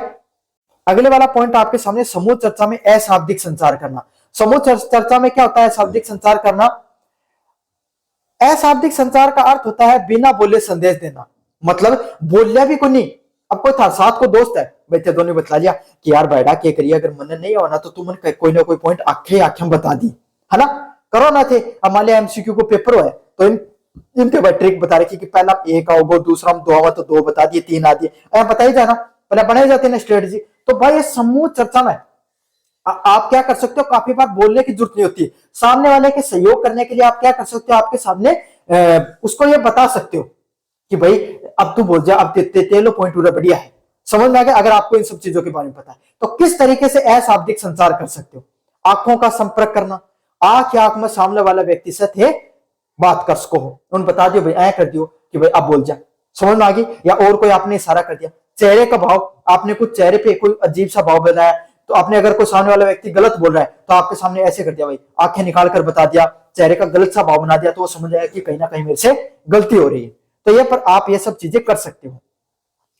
बैठने की मुद्रा, आपने मुद्रा के तो अपने हाथों को कुछ इस प्रकार से हिला दिया, उसको अपने इशारा कर दिया, हाथों के संकेत कर सकते हो। तो ये कुछ चीजें होती हैं जिसके माध्यम से आप क्या कर सकते हो, समूह चर्चा में अपने साथ वाले व्यक्ति की सहायता कर सकते हो। अब क्या होता है आपके सामने समूह चर्चा के प्रकार। समूह चर्चा कितने प्रकार की होती है इसके बारे में जानेंगे। विषय आधारित चर्चा। विषय आधारित चर्चा क्या होती है? किसी दिए गए विषय पर चर्चा। पहली क्यों भाई, जितने भी सरकारी नौकरी की तैयारी करो वो ग्रुप डिस्कशन है, एसएसबी हो में भी यही है, एयरफोर्स का एसएसबी जो इंटरव्यू है ग्रुप डिस्कशन उनमें भी है, और कोई भी हो उन लगभग क्या था एक पॉइंट दियो जाओ कि भाई इस पॉइंट पर था बोलना है। समझ में आ गई? तो उसको बोला जाता है सब्जेक्ट ओरिएंटेड ग्रुप डिस्कशन। समझ में आ गया? तो किसी एक विषय पर चर्चा करना आपको समूह चर्चा का उसमें एक प्रकार होता है। अगला होता है तथ्य आधारित चर्चा। तथ्य आधारित चर्चा क्या होती है? आंकड़ों और तथ्यों पर आधारित चर्चा करना, मतलब फैक्ट पर बात करना। समझ में आ गया आपके सामने? अमूर्त विषय पर चर्चा करना। अमूर्त विषय कौन सा विषय है आपके सामने? विचारधारात्मक भावनात्मक विषयों पर चर्चा करना। कोई भी अपना विचार प्रकट करना है, भावना ने प्रकट करी, उनके कजा विचारात्मक या भावनात्मक विषयों पर चर्चा करना अमूर्त विषयों की चर्चा के नाम से जाना जाता है। समझ में आ गया आपको अच्छे से? तीन प्रकार की चर्चा में, एक तो कोई टॉपिक दे दियो ऊपर बोलियो, एक कोई फैक्ट दे दियो, जब भारत में जीडीपी लगातार बढ़ रही है उस पर बोलिए। समझ में आ गया? अमूर्त चर्चा है, कोई भी थारा मन में वो टॉपिक पे बोलो, भारतीय राजनीति पे बोलो, तो अब जो थारी मन में भावनाएं बते प्रकट करे वो अमूर्त विषय चर्चा के नाम से जाना जाता है। अगले वाला है शिक्षण व अभ्यास विधियां।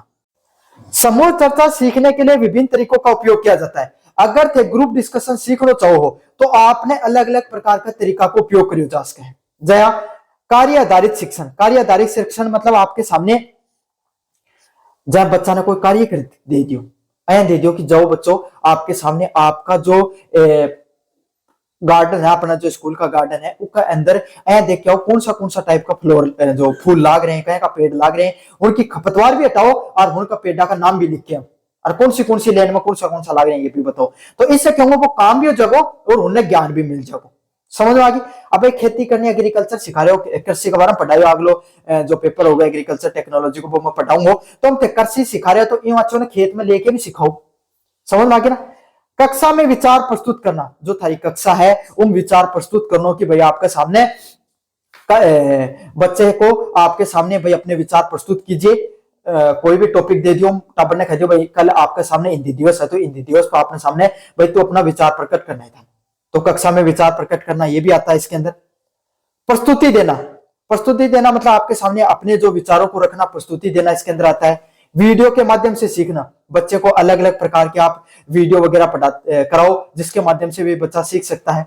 वास्तविक समूह चर्चा, वास्तविक समूह चर्चा के मतलब एक रियल तरीका से चार बच्चा ना बैठा के भी थे क्लास को ग्रुप डिस्कशन करवा सको।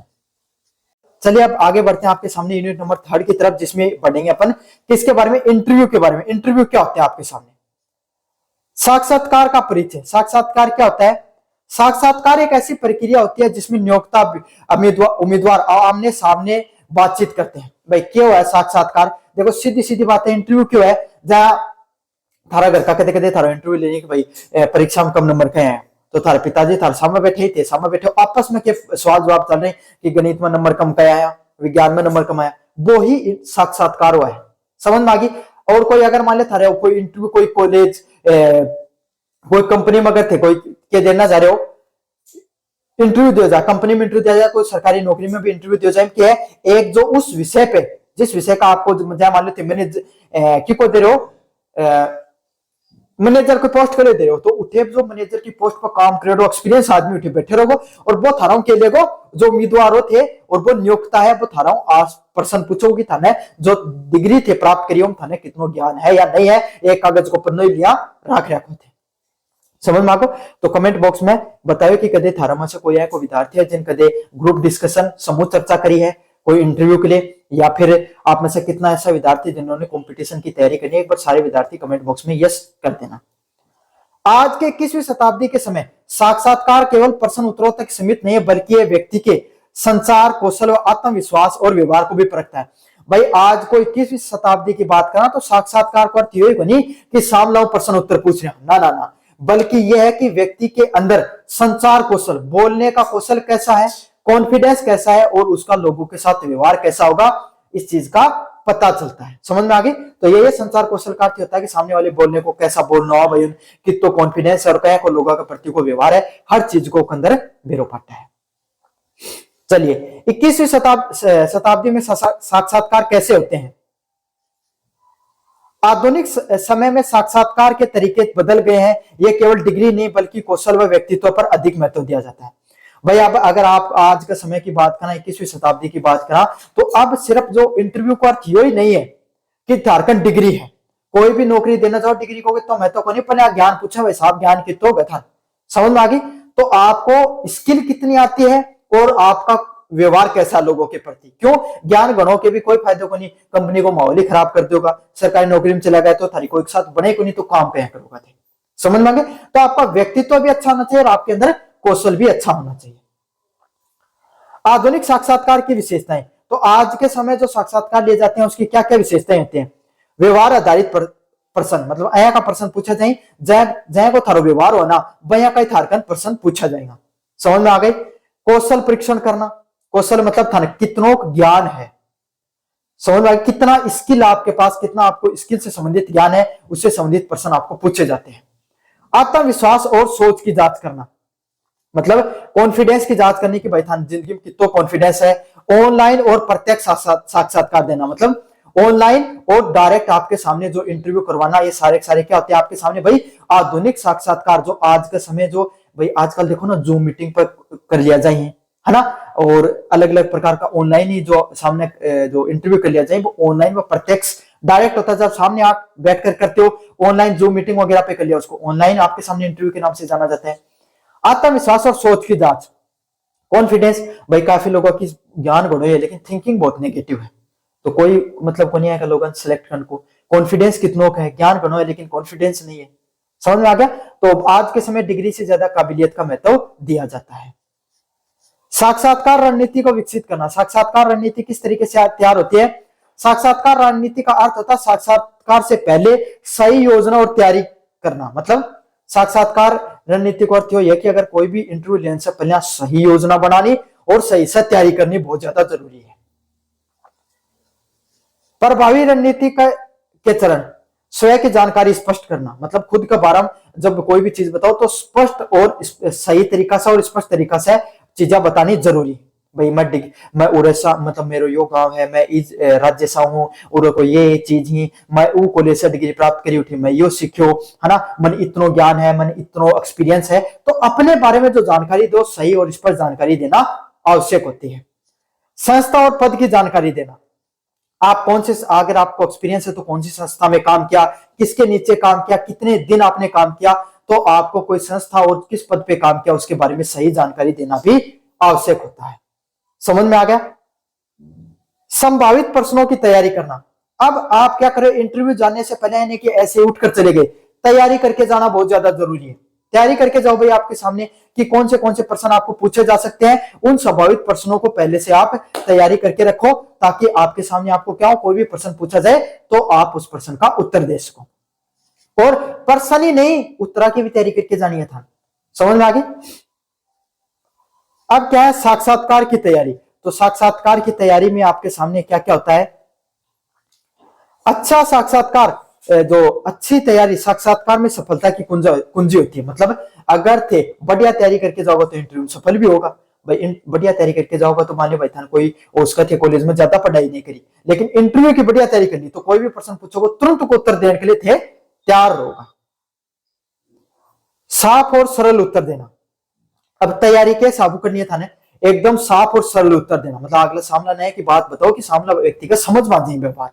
समझ में आ गई? उचित पहनावा, कपड़ा जो ड्रेसिंग सेंस होना बहुत जरूरी है। आया का कपड़ा पहनो कि सामने वाला व्यक्ति है जब आपको देखे तो उसको लगे, समझ में आए कि जो व्यक्ति है जो आपके सामने इंटरव्यू देने आया है ये एक क्वालिफाइड स्टूडेंट है, उस पद के लिए लायक है। ऐ को नहीं कि हर किमी पैर के चला गया घर आ जाए कपड़ा पहन रखा है भाई इंटरव्यू देने के लिए चला गया, ना ना ना, फिर ऐसा समझो कि यो झूठी पढ़ाई के लिए को ज्ञान को कोई मतलब को नहीं, अपनी कंपनी को या फिर सरकारी नौकरी लगाओ तो को माहौल खराब करो, अपने इंस्टीट्यूट को माहौल खराब करो।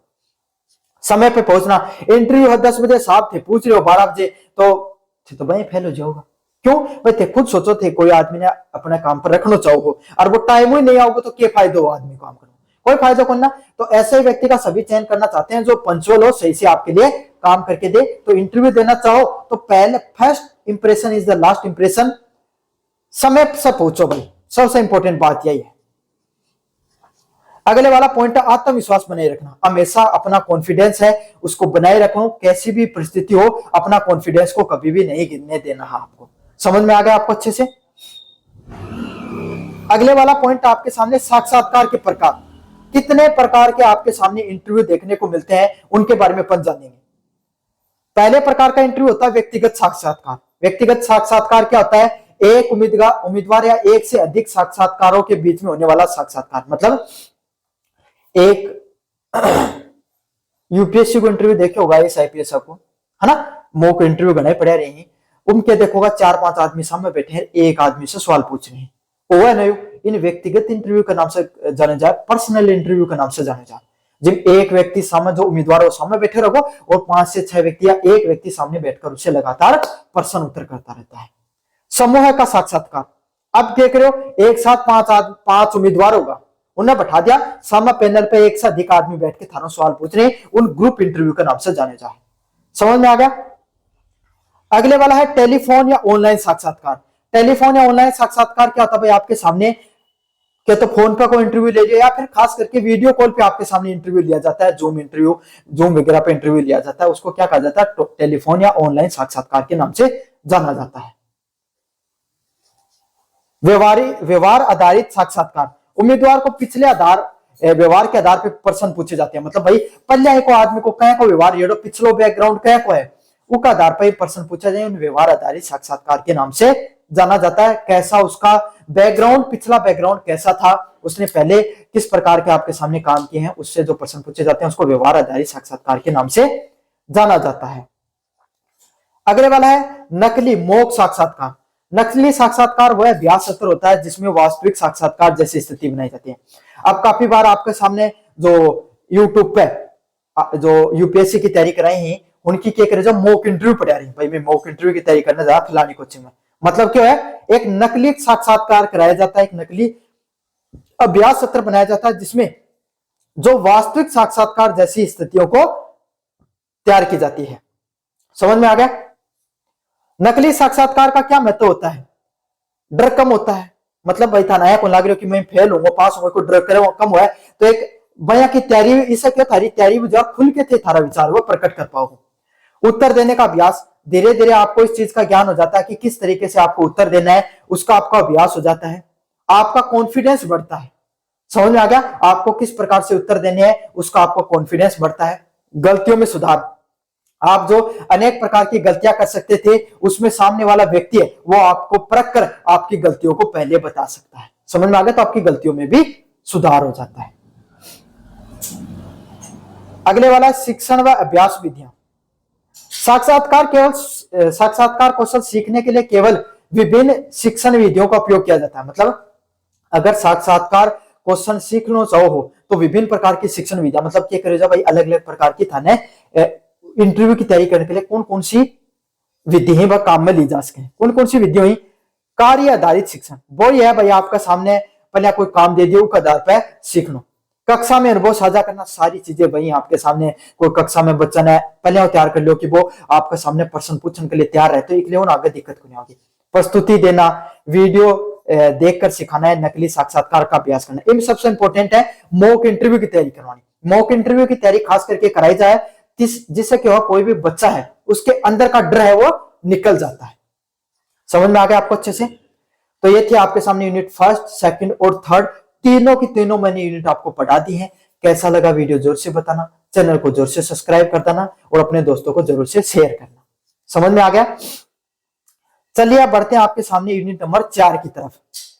यूनिट नंबर 4 है जिसमें उच्चारण, लेखन कौशल और रचनात्मक लेखन के बारे में पढ़ेंगे कि किस तरीके से आपके सामने उच्चारण किया जाता है, किस तरीके से लेखन कौशल और रचनात्मक लेखन क्या होता है, इसके बारे में अपन विस्तार से पढ़ेंगे।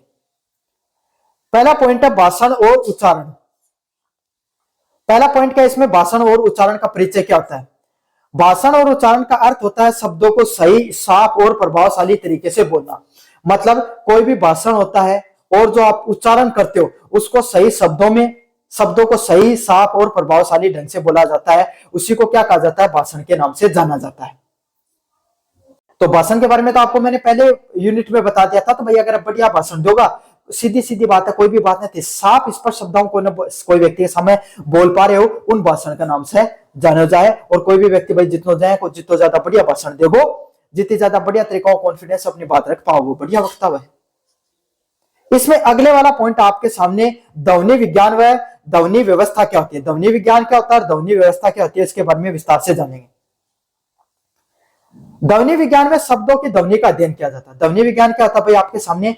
शब्द की ध्वनि, जब प्रोनाउंस जो अपने सामने बोले जाने कि सही शब्दों का प्रोनाउंस, स्कूल ना स्कूल बोलेंगे काफी बच्चे, है ना, गलत होता ना। तो जो शब्दों को सही तरीके से उच्चारण सही से शब्दों का उच्चारण करने की जो विधि होती है उसको ध्वनि विज्ञान के नाम से जाना जाता है।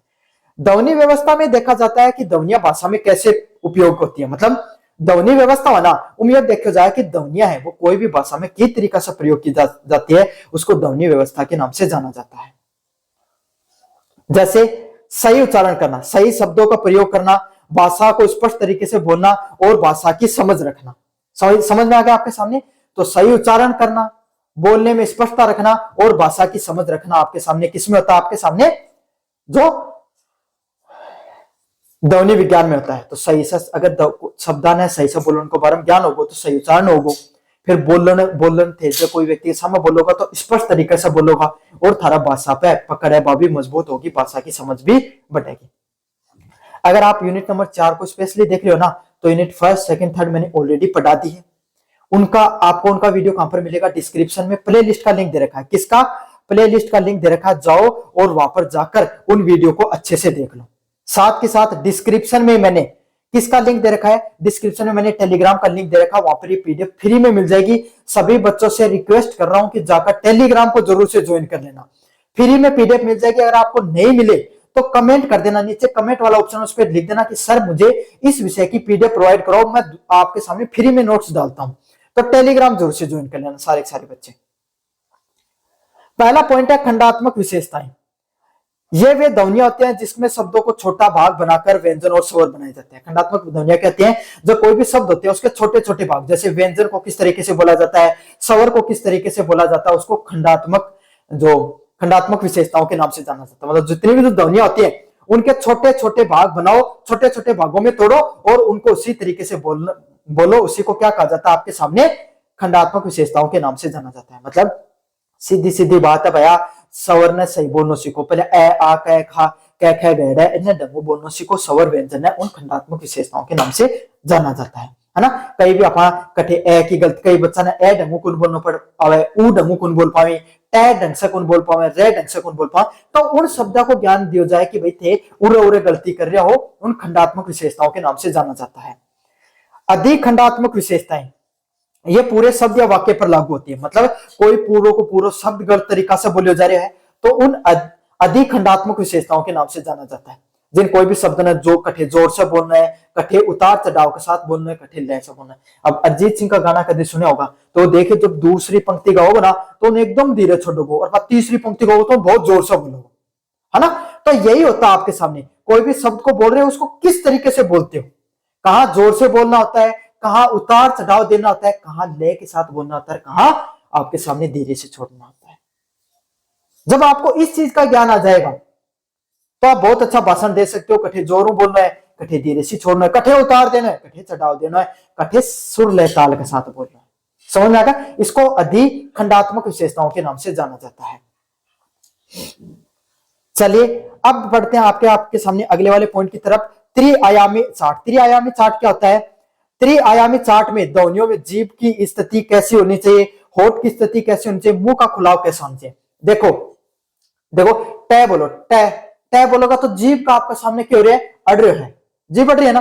रे बोलो, रे में भी अड़ रही है। फिर ए बोलोगा तो सीधी कंठ से ध्वनि आ रही है ना। फिर बोलो पे बोलोगा देखो होठ अड़ रहे हैं। तो ये अपना कुछ कंठ तालु है ना, आपके तालु हो गया, आपके सामने कंठ हो गया, होठ हो गए, दंत, ये थाना भी बेरोगे थे, हिंदी का विद्यार्थी हो, हिंदी पढ़ी होगी, स्वर व्यंजन न बोलने में काम आओ है। तो ये आप जब कोई भी ध्वनि को बोलते हो तो जीभ कठे टच होनी चाहिए, होठ की स्थिति कहे कि होनी चाहिए और मुंह कितना खुलना चाहिए। अन्य चीजों का बारे में सिखाया जाए त्रिआयामी चार्ट में, 3 डायमेंशनल जो चार्ट के नाम से इसको जाना जाता है। इसमें आप क्या सीखते हो, सही से उच्चारण करना किस तरीके से किया जाता है इसके बारे में आप सीखते हो। समझ में आ गया। वाणी के अंग, कहां से वाणी है वो बोली जाती है। वाणी अंग वो अंग होते हैं जिससे में आपके सामने बोलने में सहायता होती है। कोई भी शब्दों को कहां से बोला जाता है। शब्दों को फेफड़ों से, भाई ध्वनि कोई भी ध्वनि निकलने के लिए हवा की जरूरत है और हवा कठे हुआ फेफड़ा से निकले। समझ में आ गए। तो फेफड़ों में आपको फेफड़ों से कितनी हवा बाहर निकालनी है ये जरूरी होता है। बोलो तो कंठ से आपको कितनी हवा को रोकना है, कितनी हवा को बाहर जाने देना है। समझ में आ गया। जीभ है तालु पे अड़नी चाहिए, दंत के अड़नी चाहिए, खुली रहनी चाहिए आपके सामने, मतलब एकदम स्पष्ट हवा बाहर आनी चाहिए। जीभ को कहां पर आपका टच होना जरूरी होता है। होठ, ओठा का जीभ अगर ओठा पे आपके सामने कितना स्पर्श होना चाहिए, खुला रहना चाहिए। आपके सामने ध्वनि का बारे में ज्ञान दिया है और दंत है उनका कितना योगदान रहता है इसके बारे में सिखाया जाता है। यह तो था बोलने को कौशल। अब लिखने का कौशल किस तरीके से सिखाया जाता है उसके ऊपर भी विस्तार से पढ़ेंगे अपन। लेखन का परिचय और प्रकार। लेखन कौशल का अर्थ होता है अपने विचारों को लिखित रूप से स्पष्ट रूप से व्यक्त करना। लेखन कौशल क्या है भाई, आप अपना विचार हो ना उन्हें साफ और स्पष्ट रूप से व्यक्त करना ने लेखन कौशल का नाम से जाना जाए। अब लेखन कौशल के कितने प्रकार होते हैं भाई आपके सामने? पहला प्रकार होता है वर्णनात्मक लेखन। कोई भी चीज होते हैं उनको वर्णनात्मक तरीके से बता रहे हो, आप शब्दों के तरीके से बता रहे हो। अगला है कथात्मक वर्णन, कथा की तरह, है ना, बहुत लंबे चौड़े कोई कहानी की तरह आप किसी चीजों को बता रहे हो। वर्णनात्मक क्या, छोटे छोटे शब्दों में आप कोई भी चीज को बता रहे हो, उसको वर्णनात्मक लेखन के नाम से जाना जाता है। मतलब कोई भी भाई छोटा छोटा शब्द में कहे ताबड़पणम कौन का, राम आम खाता है, इस तरीके से आपको सिखाया जाता है ना, वो वर्णनात्मक लेखन होता है। कथात्मक पूरी की पूरी कहानी, जब बड़ा होगा था ना चौथी पांचवी क्लास में, जब टीचर सामने बोलिया करते थे लिखा करता, उन कथात्मक लेखन का नाम से जाने जाए। तर्कात्मक लेखन कौन सा है? तर्क यदि भारत आपका सामने भारत में बढ़ती हुई बेरोजगारी के ऊपर लिखी तो वो तर्कात्मक लेखन का नाम से जाना जाता है। फैक्ट आएगा, है ना, साइंटिफिक बातें होती हैं, आपकी स्थिति परिस्थिति कैसी होती है उसके ऊपर लिखा जाता है, आपके नॉलेज का व्याख्यान होता है वहां पर। व्याख्यात्मक लेखन, निबंध लेखन देखे होगे थी, है ना, निबंध लेखन हो ना भाई, जब निबंध लेखन सिखाया जाए तो वो व्याख्यात्मक लेखन को भाग हुआ है। कि को भाग हुआ है? व्याख्यात्मक लेखन को। क्यों? निबंध में एक टॉपिक दे दिया जब बढ़ती बेरोजगारी, तो बढ़ती बेरोजगारी के ऊपर संपूर्ण ज्ञान दिया जा रहा है, उन व्याख्यात्मक लेखन का नाम से जाने जाए। लघु कहानी लेखन, लघु कहानी लेखन क्या होता है? आपके सामने कोई छोटी शॉर्ट कहानी लिखना ऊपर दे दी, लिख दो भाई अपने गांव के ऊपर, अपने गांव की 4 विशेषताएं बताइए, मतलब अपने गांव के ऊपर एक पूरा का पूरा लिखे, तो उसको आप कहानी बना रहे हो, अपने गांव में कोई व्यक्ति के बारे में लिखी, तो एक लघु कहानी लेखन का भाग होता है ये सब कुछ। अगले वाला पॉइंट आपके सामने अनुच्छेद लेखन। अनुच्छेद लेखन में किसी एक विषय को क्रमबद्ध व स्पष्ट विचार लिखे जाते हैं। अनुच्छेद लेखन में क्या होता है भाई, आपके सामने कोई भी एक विषय पर लिखते हो तो क्रमबद्ध तरीके से लिखना, एक पॉइंट लिखा, फिर दूसरा लिखा, फिर तीसरा, फिर चौथा लिखा, उसको क्रमबद्ध लेखन के नाम से जाना जाता है। और स्पष्ट विचार भी उसके अंदर लिखे जाते हैं। कैसे लिखे जाते हैं? क्रमबद्ध लेखन में कैसे किया जाता है? आपके सामने साफ स्पष्ट विचारों को लिखा जाता है, उसको क्रमबद्ध व अनुच्छेद लेखन के नाम से जाना जाता है। अनुच्छेद लेखन के देखो मैं बताऊं, जैसे निबंध लेखन में लिखो बढ़ती वायु प्रदूषण, तो पहले भूमिका लिखी, फिर वायु प्रदूषण कैसे फैलता है, वायु प्रदूषण के प्रकार कैसे होते हैं, शहरीकरण में वायु प्रदूषण, ग्रामीण क्षेत्र में वायु प्रदूषण, यह जो अलग अलग पॉइंट बना के लिखे हुए उन अनुच्छेद लेखन का नाम से जाने जाए। समझ में आ गई? अच्छे अनुच्छेदों की विशेषता, एक अच्छे अनुच्छेद की क्या विशेषता होती है? एक मुख्य विचार रखा जाता है। क्या होता है उसके अंदर? एक मुख्य विचार होता है, सरल भाषा का उपयोग किया जाता है और स्पष्ट आरंभ व अंत, मतलब एक स्पष्ट आरंभ करे जाए, भूमिका लिखी जाती है और लास्ट में आपके सामने अंत में क्या करते हो उसके ऊपर भाई आपके सामने अंत में उसका निष्कर्ष लिखते हो। तो स्पष्ट आपके सामने आरंभ करना है और स्पष्ट अंत करे जाओ करना है। अगले वाला है जीवन वर्त व लेखन। जीवित वर्त में लिखित जानकारी में किसी व्यक्ति अपनी शिक्षा, कौशल व अनुभव प्रस्तुत करता है। जीवन वर्त के भाई आपके सामने कोई भी व्यक्ति अपने जीवन में क्या करियो, किसी भी व्यक्ति ने अपने जीवन में क्या क्या किया है, अपने जीवन की घटनाओं को जब वो लिखता है तो उसको क्या कहा जाता है भाई? जीवन वर्त के नाम से जाना जाता है। इसमें उसने कैसी शिक्षा प्राप्त की, कैसा कौशल प्राप्त किया, कैसे अनुभव उसने प्राप्त किए, ये जीवन वर्त के अंदर लिखे जाते हैं भाई आपके सामने। समझ में आ गया? अच्छा जीवन वर्त की क्या विशेषताएं होती है? एक अच्छे प्रकार के जीवन वर्त की क्या विशेषताएं होते हैं? संक्षिप्त और स्पष्ट होता है। वो कैसा होता है? शॉर्ट एंड स्वीट होता है। सही जानकारी लिखी जाती है। कैसी जानकारी? साफ और स्पष्ट जानकारी लिखते हो, क्रमबद्ध तरीके से सारी की सारी चीजों को बताया जाता है। भाई वो बताओगे आपके सामने कि मैं कौन से गांव में पैदा हुआ, मेरे माता पिता के बारे में बताओगे, फिर आपके सामने वो कठे से शिक्षा प्राप्त करी, कॉलेज में कठे गयो, फिर नौकरी कठे करी, नौकरी में क्या का चैलेंज है, तो हर चीज को साफ स्पष्ट और उन जीवन में क्या की चीज अनुभव करी उसके बारे में बताओगे। समझ में आ गया? अब आपके सामने शायद लास्ट पॉइंट हो सकता है रचनात्मक लेखन। रचनात्मक लेखन का परिचय। रचनात्मक लेखन वो लेखन होता है जिसमें लेखक कल्पना व भावनाओं के आधार पर लिखता है। मतलब रचनात्मक लेखन वो लेखन हुआ है जब सोच विचार करके कल्पना का आधार पर अपनी भावना ने प्रस्तुत करी जाए, उन्हें रचनात्मक लेखन का नाम से जाना जाए। समझ में आ गई? रचनात्मक लेखन के क्या लाभ होते हैं? तो सोचने की क्षमता बढ़ती है भाई आपके सामने। जब आप रचनात्मक लेखन करते हो तो आपकी थिंकिंग बढ़ती है। समझ में आ गया? आपकी सोचने की क्षमता बढ़ती है। भाषा में आपका सुधार होता है। किसका सुधार होता है भाई आपके सामने? आपकी भाषा में सुधार होता है। आत्मविश्वास में वृद्धि देखने को मिलती है। किस चीज में वृद्धि देखने को मिलती है भाई आपके सामने? आपके कॉन्फिडेंस में, आपके आत्मविश्वास में वृद्धि देखने को मिलती है। चलिए ये है आपके सामने वो सेकंड लास्ट पॉइंट था। लास्ट पॉइंट यही है, रचनात्मक लेखन का अभ्यास व दस्तावेज प्रस्तुति। विद्यार्थियों द्वारा प्रस्तुत किए गए लेखन कार्य के दस्तावेज के रूप में जमा करना रचनात्मक लेखन का एक महत्वपूर्ण भाग होता है। मतलब कोई भी लेखन कार्य करो है उन दस्तावेज के रूप में प्रस्तुत करेगा, उन केरा आप में जाने जा भाई आपके सामने रचनात्मक लेखन के नाम से जाने जाए। तो भाई बच्चों ये था आपके सामने पूरा soft skill training for employability के नाम से जो पेपर होता है सारा रिवीजन करा दिया। इससे बाहर 1% नहीं आएगा अगर आपने सारा पेपर अच्छे से पढ़ लिया तो। धन्यवाद।